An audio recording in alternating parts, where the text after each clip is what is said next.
Every year, biologists and anglers pull the same fish out of the Potomac River, and every year there are more of them. It is long, mottled brown, and built like a torpedo, with a mouth full of small, backward-curving teeth and a flat, snake-like head that gives it its name. Pull one up onto the bank, and it does not do what a fish is supposed to do. It does not quietly suffocate. It gulps the air, it thrashes, and it keeps right on living, sometimes for days, out of the water entirely. You can leave this thing on dry land and come back later, and it will still be alive, still breathing, still furious. This is the northern snakehead. It is not supposed to be within about 7,000 miles of Maryland, and it has taken over one of the most famous rivers in America. And the state has thrown almost everything it has at the problem. Poison, bounties, fishing tournaments dedicated entirely to killing them. Open season all year round with a standing instruction to never, ever throw one back. None of it has worked. The snakehead is winning, and it is not especially close. So the obvious question is how? How did an air-breathing predator from the rivers of China and Korea end up thriving in the Potomac? And why, after more than 20 years of trying, can nobody get rid of it? The answer involves a poisoned pond, a bowl of soup, and a moment where the state of Maryland quietly gave up on winning and switched to a completely different plan. And that plan tells you everything about how these fights actually end. So let's get into it. Because the fish is just the trigger here. The real story is what the humans did next. Start with the animal because the snakehead is genuinely built differently. Most fish are trapped by water. Take them out of it and the clock starts, because a normal fish pulls oxygen from water over its gills and simply cannot get it from air. The snakehead cheats. It has a chamber above its gills that works a little like a crude lung, and it can gulp mouthfuls of air at the surface and pull oxygen straight out of them.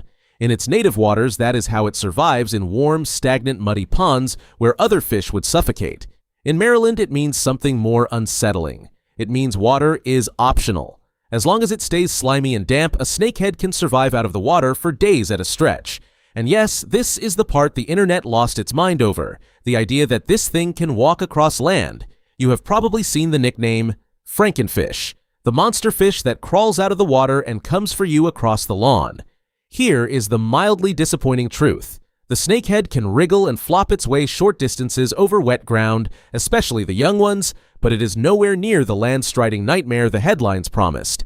It is not walking to your house. But honestly, that myth distracted everyone from the actually terrifying part. You do not need a fish that strolls across the countryside. You need a fish that you cannot kill by taking it out of the water, that can survive being moved, that can flop from a drying pond into the next one over, and just carry on. And that is exactly what you have.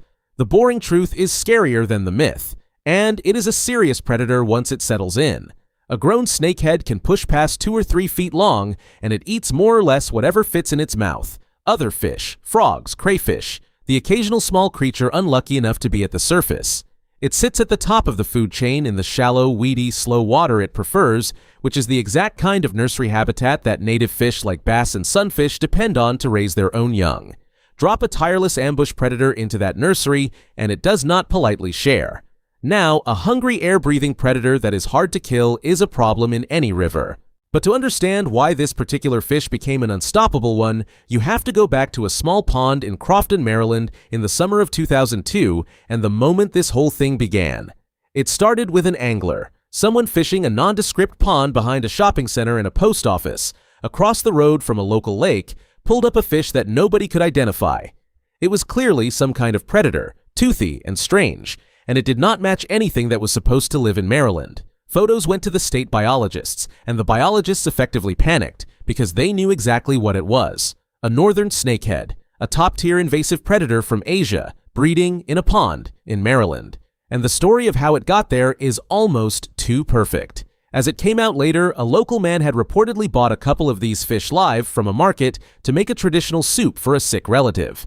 He ended up not needing them, kept them for a while as they grew, and when they got too big, he did the fateful, catastrophic thing. He dumped them in the nearest pond, and they bred. And here is the detail that should have terrified everyone. That pond had reportedly been sitting there quietly for around 2 years before anybody noticed anything wrong. A couple of dumped fish had already become a breeding colony, completely unobserved, in a pond a stone's throw from a post office in the middle of an ordinary Maryland suburb. If it could happen there, silently, right under everyone's noses, it could happen almost anywhere. And it would. Maryland's response was appropriately dramatic. If you have a closed pond full of a breeding invasive predator, you have exactly one clean shot at killing all of them, and the state took it. In the autumn of 2002, they dosed the main pond and 2 others nearby with rotenone, a poison that pulls the oxygen exchange out from under fish, and then treated the water again to be thorough. When they went through what floated up, they found 6 adult snakeheads and more than 1,000 juveniles. More than 1,000. From a couple of dumped fish. They killed everyone, drained the situation, and for a brief moment Maryland had actually won.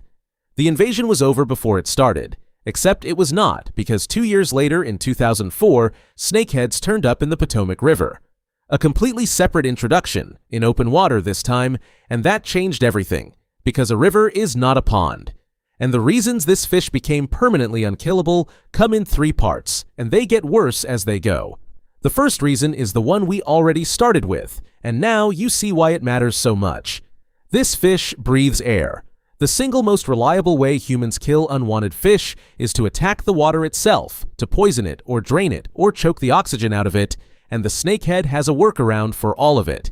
You cannot reliably suffocate an animal that surfaces and gulps air. You cannot strand it because it survives on land. If a pond it is living in starts to dry up or gets treated, the snakehead can simply wait it out or wriggle to the next patch of water and continue. The one universal weakness of a fish, its total dependence on water, is the weakness this fish does not have. That alone would make it a nightmare to control. It is only the first thing.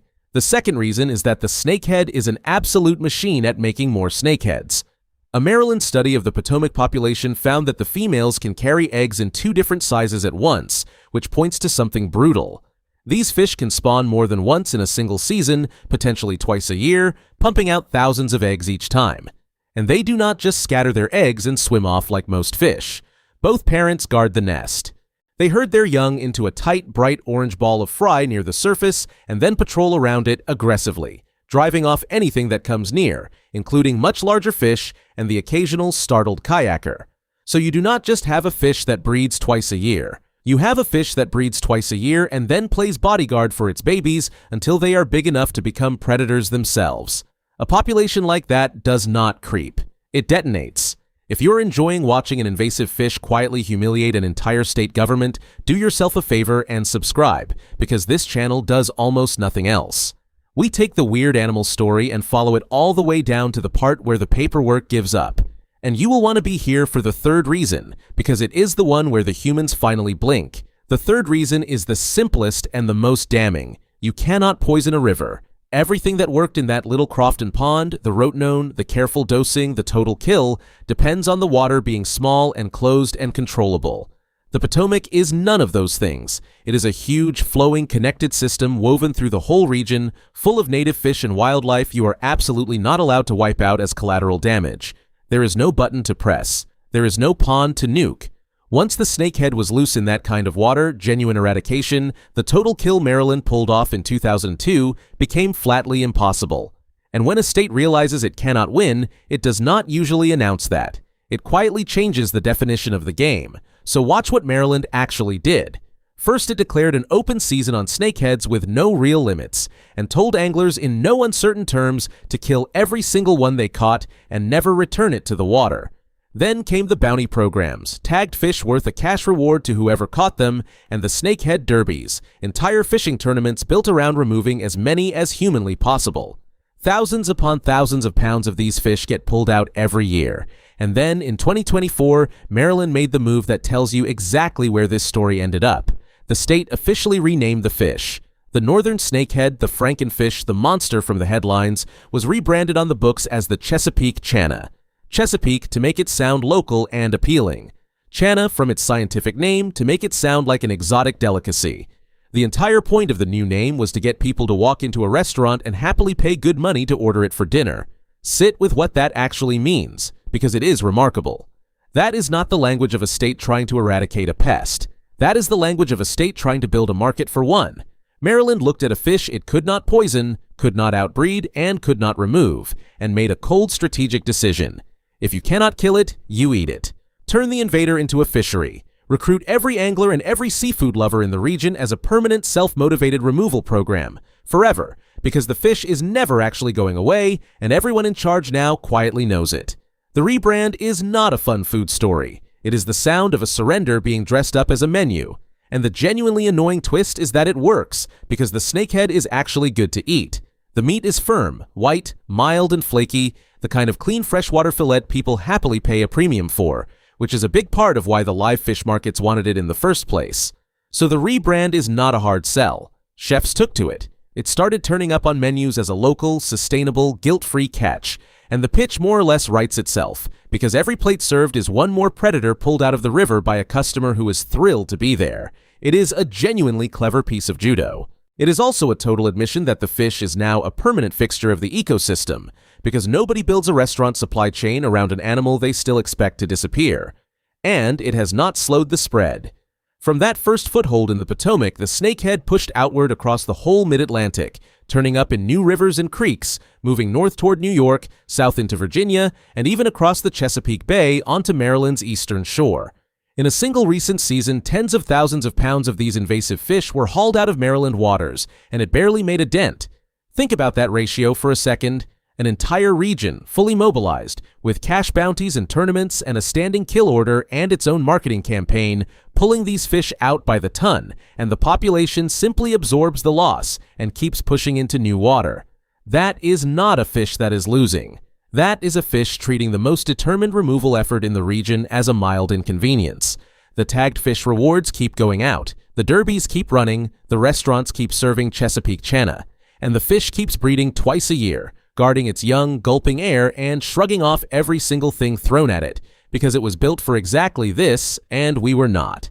It is easy to laugh at the Frankenfish headlines, and honestly, you should. They were ridiculous. But the real story is quieter and a lot stranger than a fish walking across a road. It is the story of a couple of animals bought for a pot of soup, dumped in a suburban pond, and turned loose into a river that could never be cleaned out again. Maryland got one perfect chance to end it in a poisoned pond in 2002, took that chance, and won, and it did not matter, because 2 years later, the same fish was in the Potomac, and the pond trick does not work on a river. So now there is an open season with no end date, a bounty that never expires, and a friendly new name on a menu, all of it quietly built around a single truth nobody wants to say out loud. The snakehead is not being defeated. It is being managed forever, one dinner plate at a time.